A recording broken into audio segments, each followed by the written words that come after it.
All right, guys. So this is something I'm really excited about. We finally got some information today. Intel Arc, and that's Arc with a C, has finally been confirmed, announced, whatever. Basically, Intel is saying that they're actually doing it. All right. So you guys go look up pictures of it online if you're watching the clips or whatever. But it's essentially a dual fan video card from Intel. And it's not really that impressive when it comes to its performance, raw performance. Allegedly, Intel is targeting the 3070 Ti to 6700 XT performance like category segment. Okay. AIB partner cards may allegedly also make them. Might not just be an Intel one. There's a rendered video out there of the card itself showing like how it looks and all that. Strangely enough, they did not show a power connector on it. But it does have three DisplayPort and one HDMI. So, you know, HDMI is still here to stay. I think HDMI is going to be around for a while. They're still evolving it. Yeah. What do we have? 2.1 or whatever now? I think it's 2.1, yeah. So it kind of looks very similar to a 3080 Founders Edition, except if it was a dual fan from one side.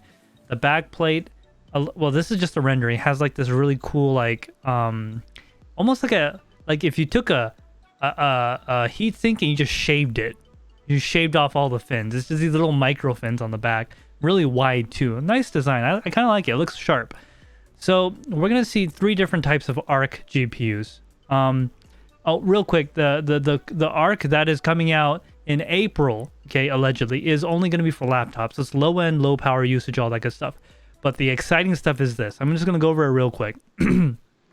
So they're going to be calling it the Arc 3, the Arc 5, and the Arc 7. Okay? I think they kind of got that idea from their chips, but you know. So that means there might be an Arc 9 in the future.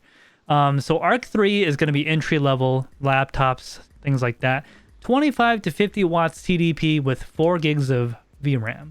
So, you know, probably really efficient. Nothing to write home about.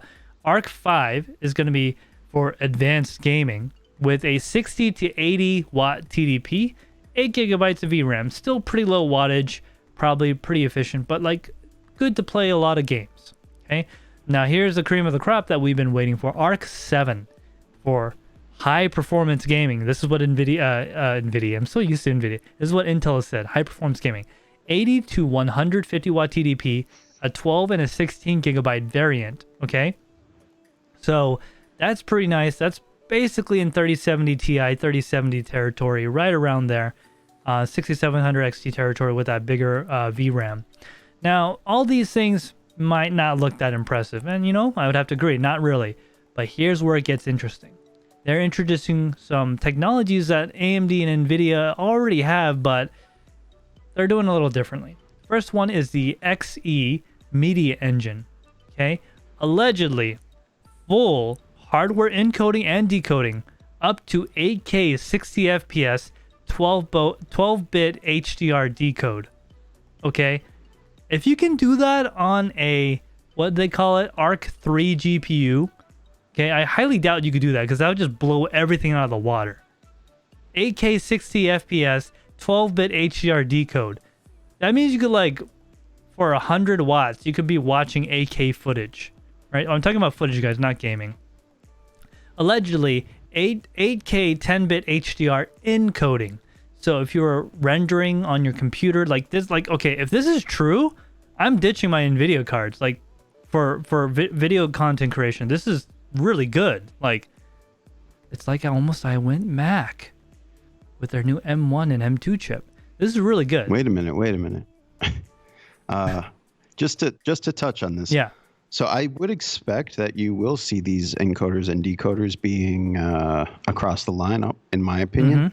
Intel, honestly, in terms of encoders and decoders, are usually ahead on their iGPUs than NVIDIA and AMD on their dedicated GPUs, 100%. Specifically for encoding and decoding. Yep. QuickSync is especially a thing. when talking about codecs of video files, not recording a stream necessarily, but there are a lot of codecs that are not GPU accelerated on NVIDIA or AMD, but Intel does have the hardware accelerators for those codecs, which helps a lot in video editing. Yes. One final point on this before you go on to the next one. Maybe we'll see systems with multiple GPUs, like have a low-end Intel GPU just for content creation, and then having the NVIDIA GPU for gaming. But maybe Intel will, actually be good enough for gaming, and you only need to go with the Intel GPU. Dude, this is exciting. Like, if these numbers are, like, even if it's half of that, like, that's pretty cool. Like, honestly. Yeah, and absolutely, Andrew. NVIDIA, for those that don't know, Intel CPUs that have iGPUs, Iris Pro graphics, whatever, those are actually really efficient and really good for what they are. I mean, they're not great, but, like, think about it. You don't need something this big in your computer at the minimum to run a game. It's just in the chip. Like, AMD has, Vega graphics on it, but Intel's pretty impressive regarding its efficiency. The next few things I'm going to talk about, then we'll just open it up, is, okay, so these next things, Intel Deep Link, okay? Intel Deep Link is like kind of a collection of technologies, but here's what they are. Dynamic Power Share, okay? The AMD, Intel, NVIDIA, they already kind of have this, but it's something newer, allegedly. So it's going to balance the power based on the workload, sending more power to things that need it and less to things that don't, increasing efficiency, and has selectable modes for performance or battery life priority. Next one is hyperencode, and this is also very interesting because Andrew, tell me how many times you were doing on something on the computer that can't use the GPU and it's just sitting there doing nothing, yet the CPU is being hammered, right? You mean for like editing? Editing, just regular computer productivity stuff. Like one part of the computer that's really powerful, sitting there doing absolutely nothing because you can't use it. Right. So allegedly, hyperencode leverages discrete and integrated graphics cards and processors to work together to encode faster by working in parallel. Both encoding it. So this is. This is so if you had a full Intel system, Intel CPU, Intel GPU. Yes, that is correct. This is all Intel, guys, by the way. It won't, as far as I know, it's not backwards compatible with other people.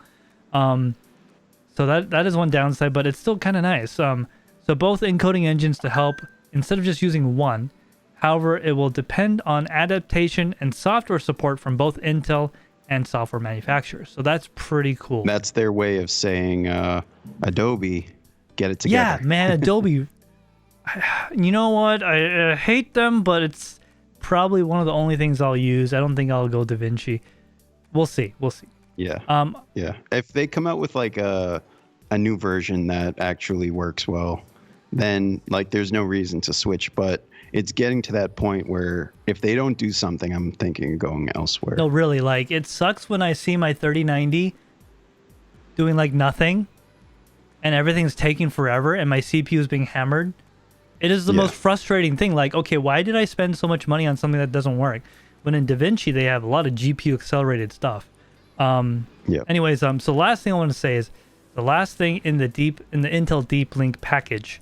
Well, this is one. There's a lot of things. This is three things I'm touching on. Is hypercompute. Okay, runs the integrated GPU and discrete GPU together for AI-centric tasks. So it's basically like SLI for internal items, and you don't need any bridges or anything.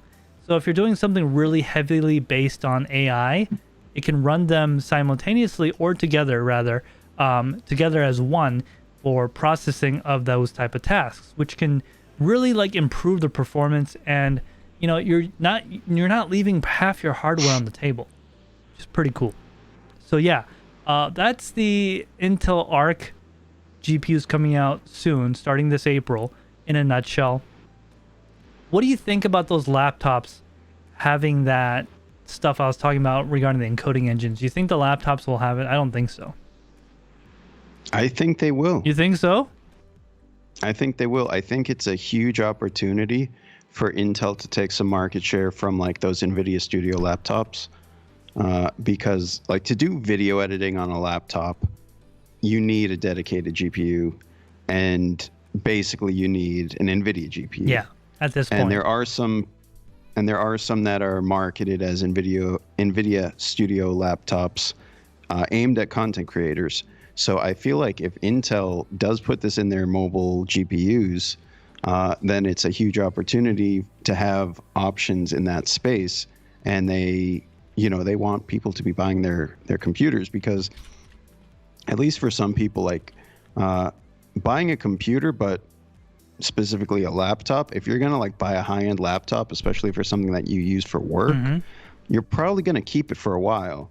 So if you're in the NVIDIA ecosystem, then you're probably going to stay there for a while. And then when you need a new machine, you're probably going to do the same thing. So Intel kind of needs to just get out there and say, yeah, we do all the same stuff that they do in terms of content creation. We support these, like twice as many codecs for hardware acceleration.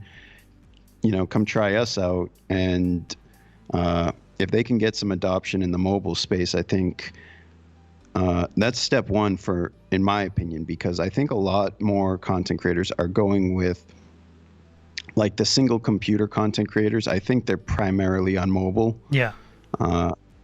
Unless you have like an actual studio and you have like workstations, you're probably using a laptop unless you have both. So most people have laptops these days, actually. To not have those encoders and decoders on the mobile lineup, I think would be a mistake. So that's why I think that it's probably going to be across the line, high end to low end and mobile. Yeah, it's if it is on the laptops, I might be interested in getting one. I'd be really curious to see how well it does. Because if I could just set this thing up in a corner somewhere as my render computer and auto upload through Premiere, I mean, that'd be pretty nice. It's really difficult to edit 4K footage without an NVIDIA GPU. If you try, you'll throw one LUT on and be like, okay, I'm done. I can't do this. Yeah, because you're gonna get 2 frames per second all of a sudden. Yeah, because like AMD GPUs are not great for video editing in Premiere, at least. I think it is better in DaVinci Resolve. But I think even like the Intel iGPUs are probably better than the AMD dedicated GPUs in some cases. But, that's to say the Intel integrated GPUs are better than the NVIDIA dedicated GPUs in some cases as well. Really depends what you're cutting. Yeah, definitely. And it'd be interesting to see how this all turns out when it finally does come out.